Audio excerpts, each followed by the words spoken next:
नमस्कार बंधु, जय श्री कृष्ण। एक प्रश्न ऐसा आया है, वो भी एक भ्रांति जैसा ही है, तो उस प्रश्न का निवारण करता हूँ। जैसे किसी ने पूछा है कि कार्तिक माह में ना करें भोजन, नहीं तो रहेंगे बीमार।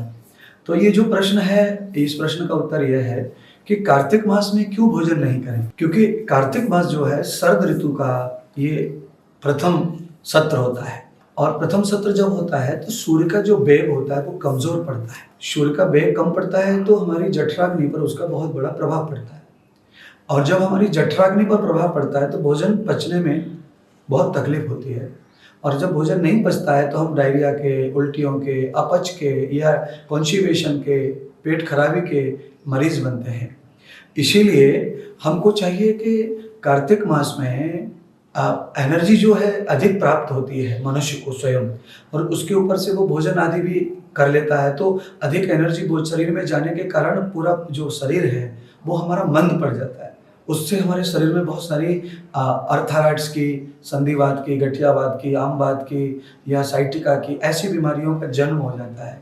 क्योंकि अन्न के अंदर जो कैलोरी होती है, प्रोटीन्स होते हैं, फाइबर होता है, तो उससे हमारी बॉडी में ये सब चीज़ें पैदा होती हैं, और उनको पचाने के लिए हमको जो गर्मी चाहिए, जो व्यायाम चाहिए, वो हम नहीं कर पाते हैं। इसीलिए हमें चाहिए कि शरद ऋतु में, पूरे के पूरे शरद ऋतु में हम भोजन का सेवन कम करें, और जब भी करें तो गर्म भोजन ही करें, और व्यायाम की ताकत से बॉडी को ऊर्जा प्रदान करें, भोजन प्रदान करें, तो अत्यधिक लाभ होता है। कार्तिक महीना हमारा जो होता है वो बहुत पूजा पाठ का है सनातन हिंदू धर्म में।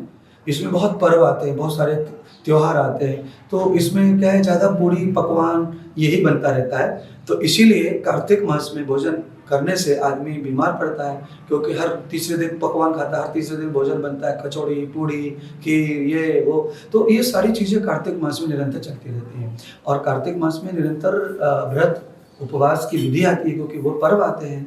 तो कार्तिक मास में व्रत उपवास यानी कि भोजन कम करने से या भोजन नहीं भी करने से आप कोई लिक्विड के रूप में गर्म जल, या आप गरम सलाद उबाल के या छौंक के, या फिर आप सूप वगैरह लेते हैं और व्यायाम करते हैं, ध्यान करते हैं, प्राणायाम करते हैं, तो आप सूर्य से जो क्षमता कम हो जाती है वो उसकी क्षमता हम बढ़ा करके अपनी बॉडी को स्टेबल करते हैं। उससे हमारा स्वास्थ्य एकदम निरोगी रहता है।